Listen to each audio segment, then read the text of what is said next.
At unit second, the chapter second, rotational motion. The first point is angular velocity, here omega bar. Now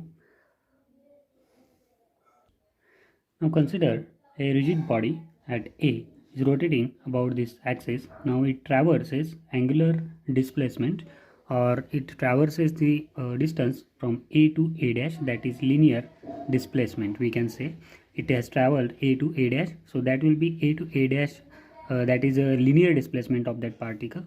We can calculate this arc length using arc length formula, that is this r and the angle between these two, that is the initial position and final position, that is the angle traced by the position vector. So simply the angle here we can define from this equation, that is from linear displacement, we can define here this quantity is nothing but a angular displacement, because the angle traced by the position vector of a particle in a given interval of time or in a given time, it is defined as angular displacement. So angular displacement is simply angle traced by the position vector of a particle in a given time.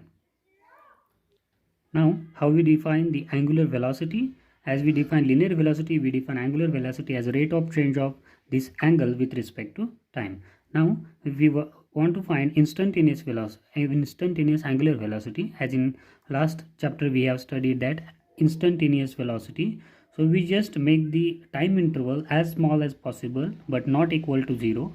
So we make this interval dou t as small as possible. So we know by definition of derivative, this is nothing but a derivative of d theta bar with respect to t. So its unit is second inverse, that is angular velocity or instantaneous angular velocity. Similarly, instantaneous angular acceleration is nothing but rate of change of angular velocity with respect to time, that is again derivative of omega, that is angular velocity with respect to time. Its unit is second inverse square. Now the direction of all these quantities, that is angular displacement, instantaneous angular velocity, instantaneous angular acceleration, so these all are rotational quantities. So their direction we give it by a right hand rule, like if we want to give the direction for angular velocity, just consider these two vectors and curl your fingers into the motion of that particle, and the upward thumb gives the direction of angular velocity. So consider this diagram. Here a particle is rotating about the axis Z of mass m, and this is angle theta made by its position vector from the origin O. So p bar, we know p bar is a linear momentum of this particle. So p bar, we know it is m dot v bar, and this is L bar, which is perpendicular to both of them, that is position vector and linear momentum vector. So it is, this angular momentum vector is perpendicular to both of these. How do we write this angular momentum? As a r bar cross p bar. So it is a cross product of two vectors, that is a position vector and linear momentum vector here and here. So that will be the resultant angular momentum. Now we know the magnitude of this L bar, that is a cross product of two vectors. It is a magnitude of individual vector and sine angle. So L bar is rp sine theta. Here we can rearrange system L bar as a pr sine theta. So this is the magnitude of L bar. Now we know this p has a linear momentum at this point, and r sine theta, here if we consider this as a hypotenuse, this is theta, so sine theta, r sine theta will be this r sine theta. So this is, we know, a physical quantity and a distance about this axis of rotation, so that will be a moment. Now this is moment of linear momentum. So consider this p r sine theta. P is a linear momentum, and r sine theta is this distance. So we know any physical quantity, product of any physical quantity and its distance from the axis of rotation is nothing but a moment. So this is our linear momentum p, and this product it's showing movement of this linear momentum, which is angular momentum. So this moment of linear momentum is angular momentum. Consider a rigid body with constituent particles as let's say this point particle mass m1, m2, m3, their respective radius vectors. Here it is r3 bar, r1 bar, r2 bar, and their linear velocity, linear momentas as p3, p1, and p2 as a product of mass and their velocities, respective linear velocities.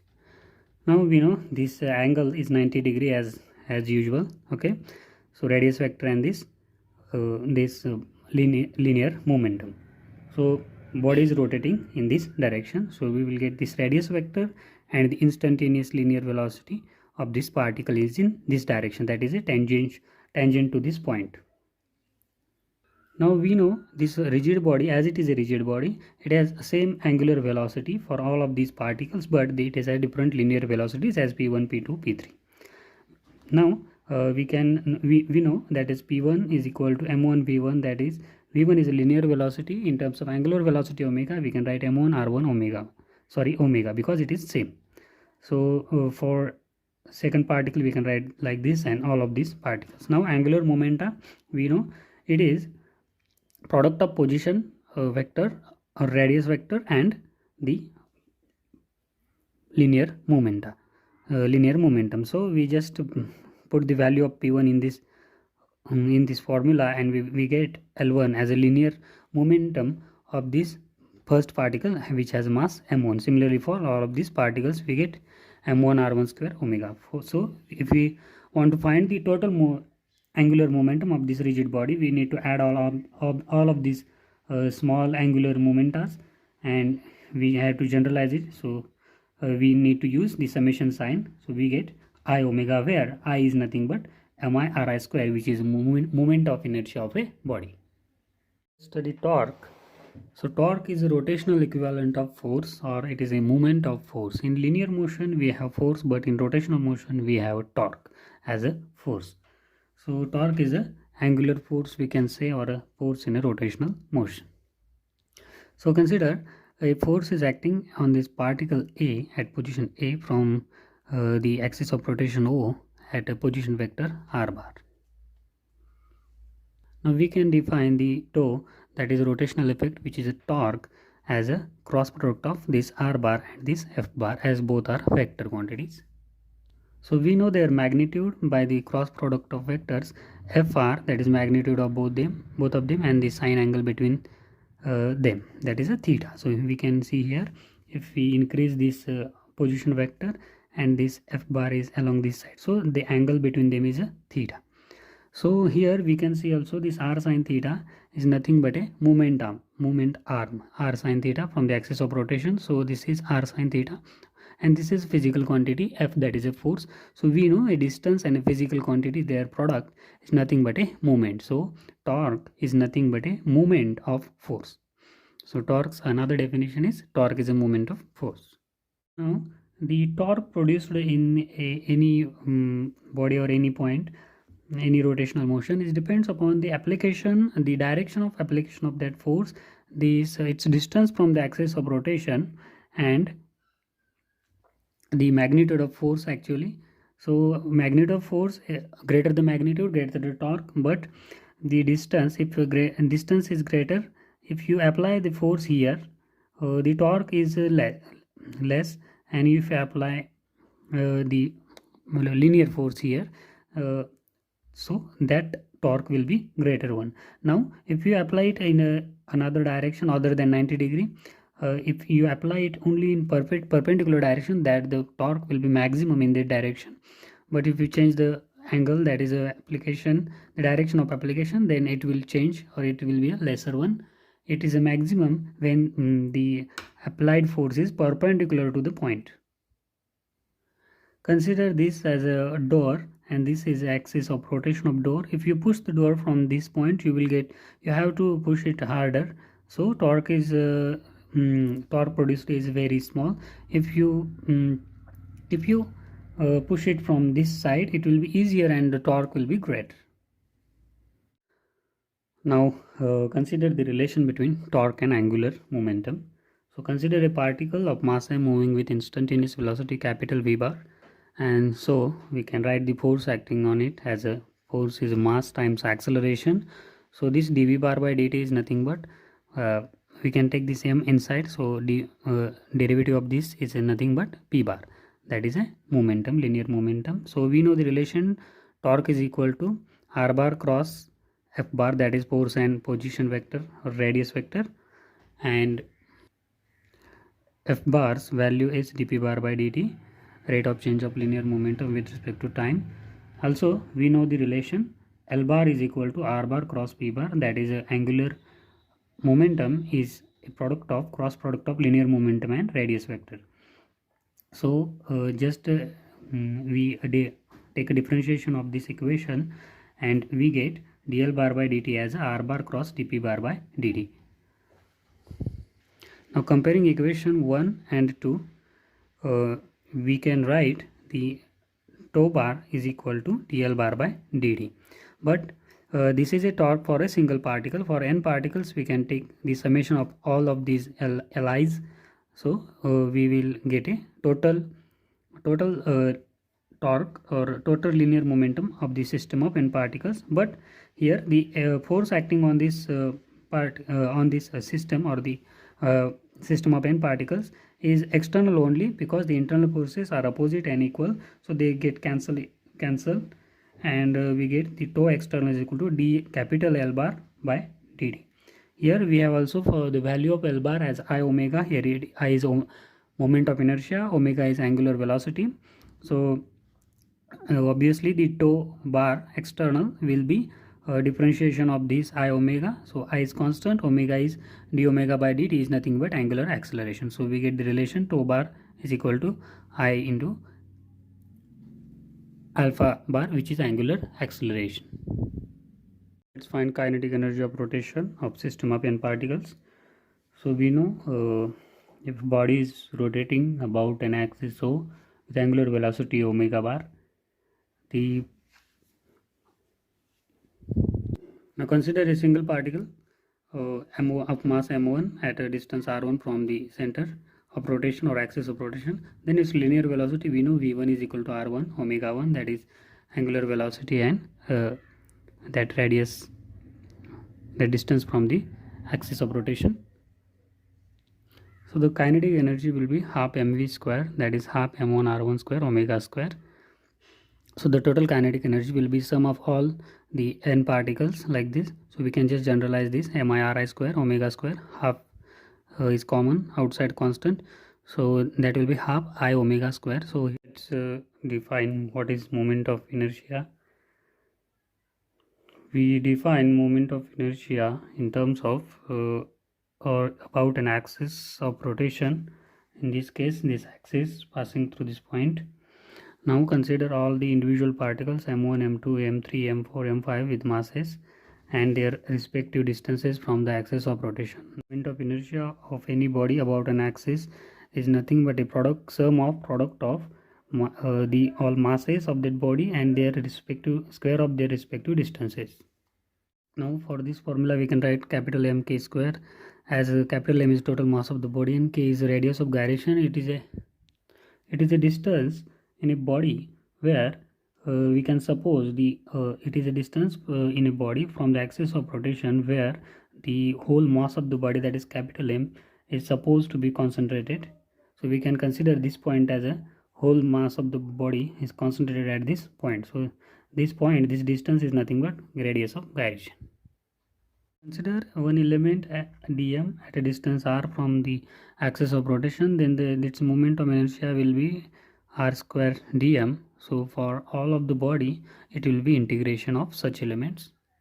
So moment of inertia is analogous to mass in a translational motion. So in rotational motion it is analogous, it is a moment of inertia. Now this moment of inertia depends upon the position of this axis. If we change the axis here or here, the moment of inertia will change. That is, the moment of inertia, it depends upon the position of this axis. Also, if this body's whole mass is distributed randomly, like here it is a more mass and here it is lesser, then where you are putting the axis of rotation also affects the moment of inertia. That is, it is a measure of resistance offered by the body to change its rotational motion about a given axis. Find out moment of inertia of a spherical shell about its axis of symmetry, that is its diameter. So it is rotating like this.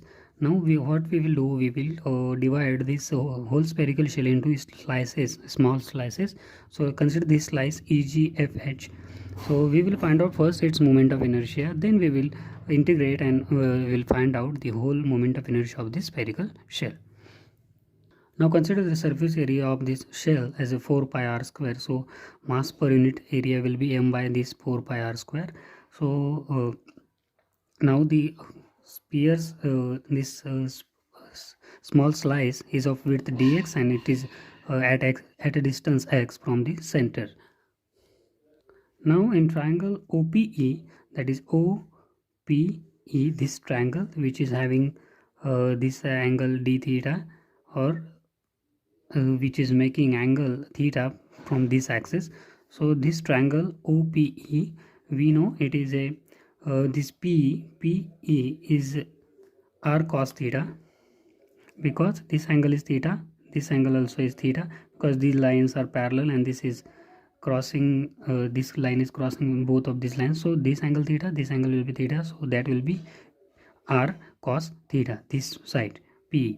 And similarly this OP will be r sin theta and this PE will be r cos theta.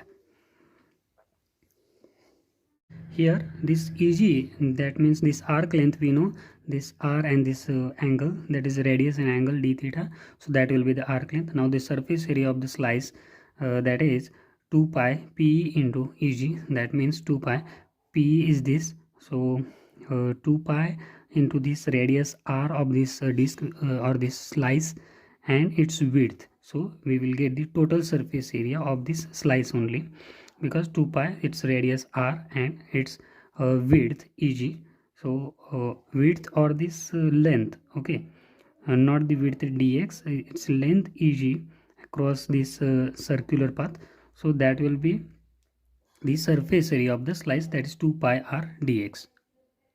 Now if we need mass of the slice, that is dm, we need surface area is multiplied by the mass per unit length, which is m by 4 pi r square, and the surface area of that slice is 2 pi r dot dx. So surface area and the mass per unit length, that will be the give the total mass of that slice dm. So that is m by 2r dx. Now moment of inertia of this light about this AB, that means the diameter, this along this axis. So this spherical shell is rotating like this. So for moment of inertia, we need disk's mass and its radius, that is P. Okay, this P and its mass of this slice. So we found out that mass and this P, we have P as a in triangle P. In triangle OPE, we can see this P is nothing but OE square minus OP square by parallel Pythagoras theorem. Okay, so that will be r square. OE is r and OP is x.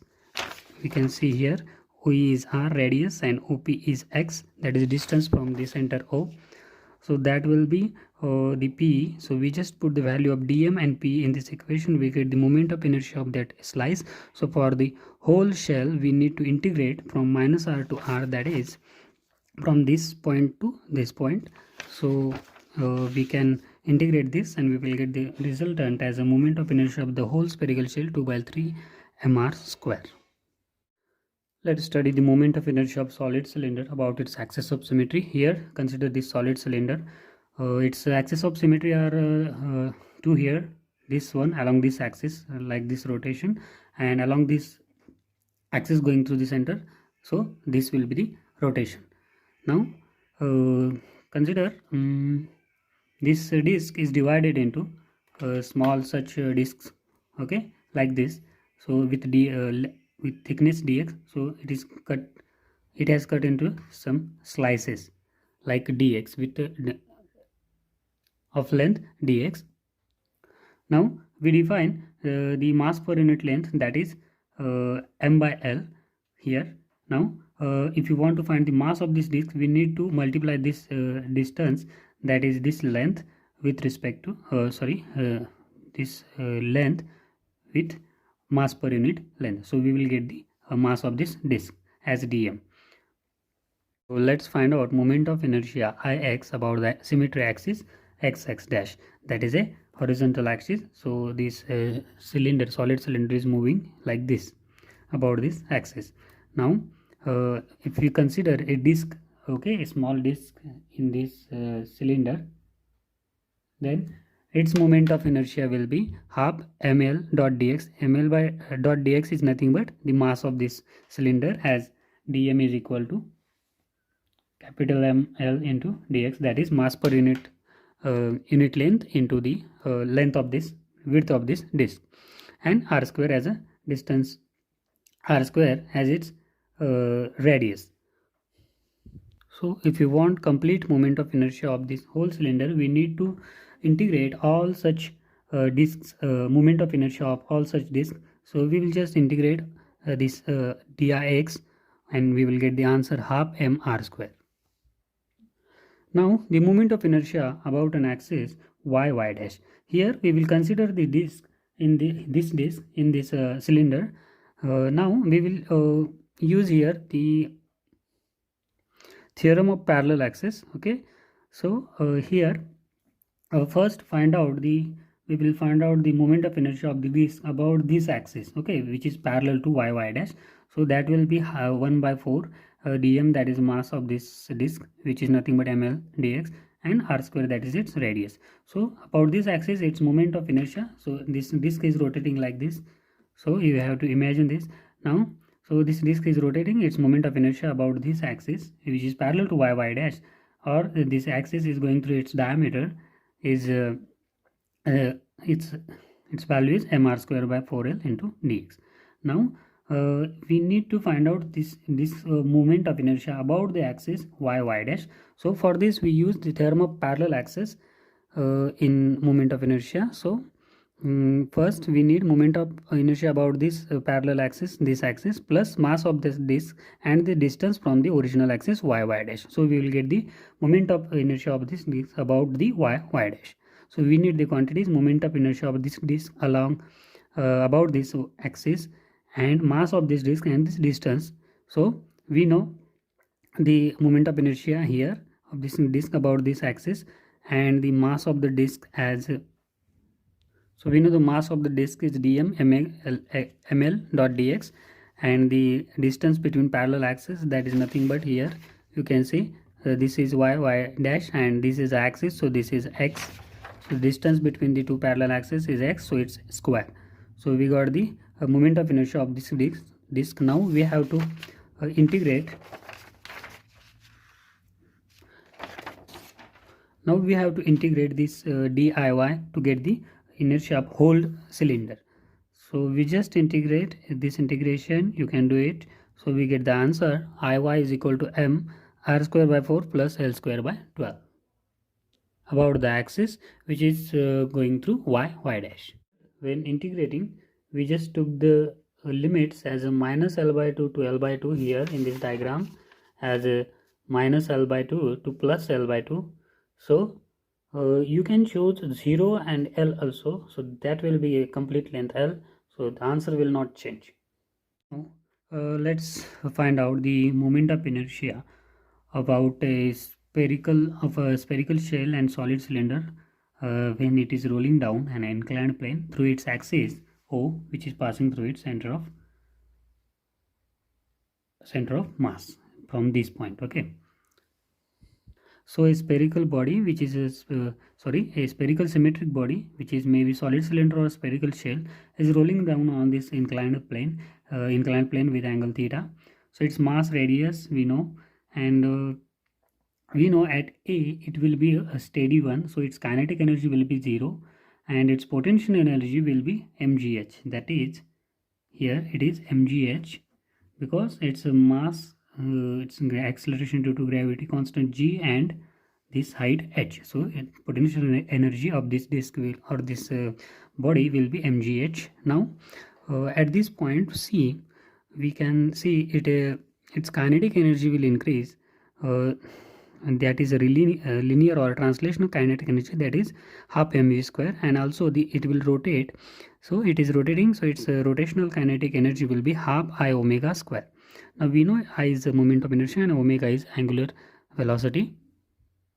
Now according to law of conservation of energy, we know whatever the loss in this potential energy in the potential energy of this body from this path will be a gain in kinetic energy at this point. So at this point C, loss in potential energy of this body will be gain in its kinetic energy, but we know potential energy was mgh here, so it is loss in potential energy at point C, and the gain in kinetic energy, that is both the kinetic energies, translational kinetic energy and rotational kinetic energy. So we will just equate both of these, write it on RHS and loss in potential energy as mgh in a LHS side. Now let's solve the mgh is equal to half mv square plus half I omega square.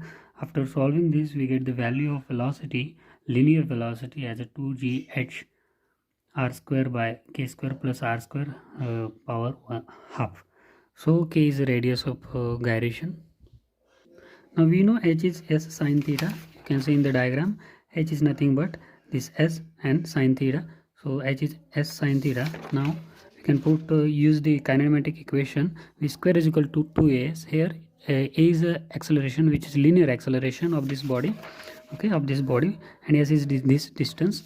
Now if you take this equation and put the value of v in this, so we get the value for a after rearranging 9r square by k square plus r square sine theta. Here you can see this acceleration, or here you can see the velocity, are both independent of mass of that inclined body or that rolling body. So they are independent of mass, but they depend upon the k, that is radius of gyration. If the radius of gyration is bigger, but it is inversely proportional, hence if the radius of gyration is bigger, the acceleration or the velocity will be lesser. Now consider the case for a spherical shell. The moment of inertia we know 2 by 3 mr square, so k square will be 2 by 3 r square. So by this relation we know k square is equal to 2 by 3 r square. Therefore r square by k square plus r square, this is a term in the equation 1. Here we can see r square by k square plus r square. So we will find its value, that will be 3 by 5. So we just put this value in the equation 1, that is this equation here, this value. So we will get 6 by 5 gh power half. So that will be 6 by 5 g, h value is s dot sine theta whole power half. From equation 2, that is equation for acceleration, linear acceleration, we have 9 r square by k square plus r square sine theta. So here we know the value for this, so we just put the value there and we will get acceleration as 3 by 5 g sine theta. This is for a spherical shell. Now similarly for solid cylinder, we know the moment of inertia about its axis of rotation, half mr square, so k square will be r square by 2. Now putting again this value in equation 1, we get the velocity as this, and again equation 2, we will get the acceleration of solid cylinder, so it's 2 by 3 g sine theta.